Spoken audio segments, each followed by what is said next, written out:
Hi hello welcome to my channel. நம்ம channel பார்த்தா first time பார்க்குறீங்களா? நம்ம சேனலில் பார்த்தீங்கன்னா எக்கச்சக்கமான ஹெல்த் டிப்ஸ் அண்ட் ட்ரிக்ஸை போட்டுட்ருக்கோம். நம்ம வீடியோ உங்களுக்கு கண்டிப்பாக யூஸ்ஃபுல்லாக இருக்கும் அப்படின்னு நினச்சிங்கன்னா மறக்காமல் நம்ம சேனலை சப்ஸ்கிரைப் பண்ணி கூட இருக்கிற பெல் ஐக்கானை கிளிக் பண்ணி வச்சுக்கோங்க. இன்னைக்கு டாப்பிக்கில் நம்ம என்ன பார்க்க போகிறோம்னா, ஒரு சாதாரண மனுஷனுக்கு தொப்பை ஸ்டார்டிங்கில் எப்படி போடுதுன்னு தெரியுமா? என்னென்ன ஃபுட்டெல்லாம் சாப்பிட்றதால அவங்களுக்கு தொப்பை போடுது, எப்படி சாப்பிட்றதால அவங்களுக்கு தொப்பை போடுது அப்படிங்கிறத பற்றி தான் நாம் இந்த வீடியோவில் ஃபுல்லாக டீட்டெயிலாக பார்க்க போகிறோம். சரி, தொப்பை போட்டுடுச்சு, இதுக்கப்புறம் எப்படி அந்த தொப்பையை ரெடியூஸ் பண்றது அப்படிங்கறத பத்தி ஒரு டிப்ஸ் அண்ட் ட்ரிக்கோட நான் இந்த வீடியோல சொல்ல போறேன். கடைசி வரைக்கும் ஸ்கிப் பண்ணாம பாருங்க.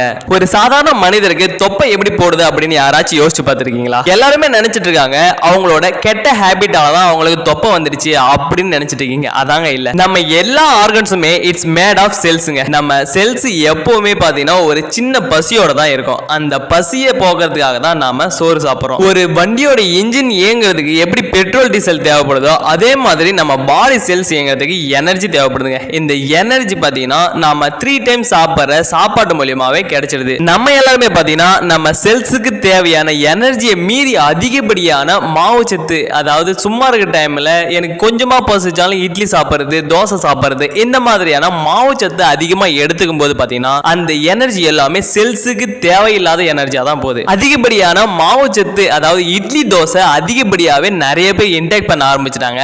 செல்ஸுக்கு தேவையான எனர்ஜி மட்டும்தான் எடுத்துக்கும். அதிகப்படியா மீறி நீங்க எனர்ஜி கொடுக்கும்போது அது செல்ஸ் வேண்டாம் அப்படின்னு ஒதுக்கிடுங்க. இந்த வேண்டாம்னு சொல்லிட்டு ஒதுக்கிற மாவுச்சத்து பார்த்தீங்கன்னா உடம்புல இருந்து வெளியேற முடியாம அது ஃபேட்டா கன்வெர்ட் ஆகிடுது. இந்த கொழுப்பு சத்து முதல்ல போய் சேர இடம் தான் நம்ம அடிவயிறுங்க. நாம மார்னிங் எடுத்துக்கிட்ட மாவுச்சத்தே நம்ம செல்ஸுக்கு போதும் அப்படின்னு சொல்லிட்டு நிறையவே வேஸ்டேஜா நிறுத்தி வச்சிருக்கோம்.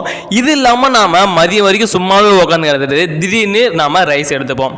இந்த மாதிரி நம்ம எடுத்துக்கும் போது ஒரே மாசத்துல பாத்தீங்கன்னா நமக்கு சின்னதா ஒரு தொப்பை வர மாதிரி அடிவயிறுல இருக்கும். இந்த தொப்பையோ தொண்டியோ அல்லது பெரிய ஆப்டமேனியா வந்துட்டு நார்மலா சின்னதா தானே இருக்கு அப்படின்னு பார்க்காம ஃபேட்டை கம்மி பண்றதுக்கு என்ன பண்ணணும் அப்படின்னா கார்போஹைட்ரேட்டை கம்மி பண்ணணும். பசிக்கும் போது தாங்க நம்ம சாப்பிடணும். அது இல்லாம டெய்லி பேசிஸ்ல எக்ஸசைஸ் பண்ணணும். நீங்க இது எல்லாமே ஒரு டிசிப்ளினா கம்ப்ளீட்டா பண்ண முடியும் அப்படின்னு பாத்தீங்கன்னா கேள்விக்குறிதான். சரி, நானும் இந்த மாதிரி நிறைய டிப்ஸ் ட்ரிக்கை ஃபாலோ பண்ணிட்டேன், எனக்கு தொப்பை பகுதி குறைஞ்ச மாதிரி தெரியல, என்னோட பசியை கண்ட்ரோல் பண்ண முடியல, நான் என்ன மீறியே சாப்பிடுறேன், எனக்கு ஏதாவது ஒரு டயட் பிளான் சொல்லுங்க, அப்படின்னா எனக்கு எந்த மாதிரி ஃபுட்டை ஃபாலோ பண்ணா எனக்கு தொப்பை பகுதி லாஸ் ஆகும் அப்படின்னு நீங்க கேக்குறீங்களா? என்னோட சஜஷன் பாத்தீங்கன்னா நம்ம ஹெர்பல் லைஃப் நியூட்ரிஷன்ல இருக்கிற இந்த ஃபுட்டெல்லாம் நீங்க டெய்லி பேசிஸ்ல நான் சொல்ற மாதிரி எடுத்துக்கிட்டீங்கன்னா உங்களுக்கு வெயிட் லாஸ் ஆகும். உங்க தொப்பை பகுதியும் ஒரே மாசத்துல ஈஸியாவே ரெடியூஸ் ஆகிறதுக்கு நிறையவே சான்சஸ் இருக்குங்க. நிறைய பேர் பாத்தீங்கன்னா நிறைய டிப்ஸ் அண்ட் ட்ரிக்கை ஃபாலோ பண்ணி ரிசல்ட் பாத்தீங்கன்னா கேள்விக்குறியோட தான் இருக்காங்க.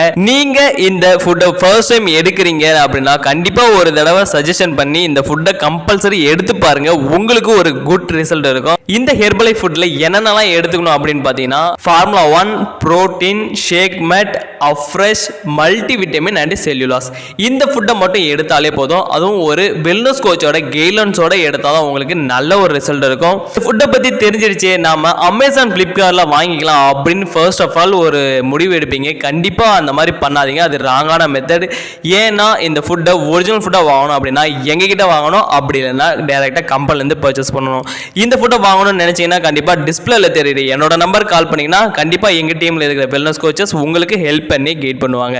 இதே போல் அடுத்த health and tips and tricks வேணும்னு நினச்சிங்கன்னா நம்ம சேனலை தொடர்ந்து ஃபாலோ பண்ணுங்கள். தேங்க்ஸ் ஃபார் வாட்சிங். Tata, bye bye.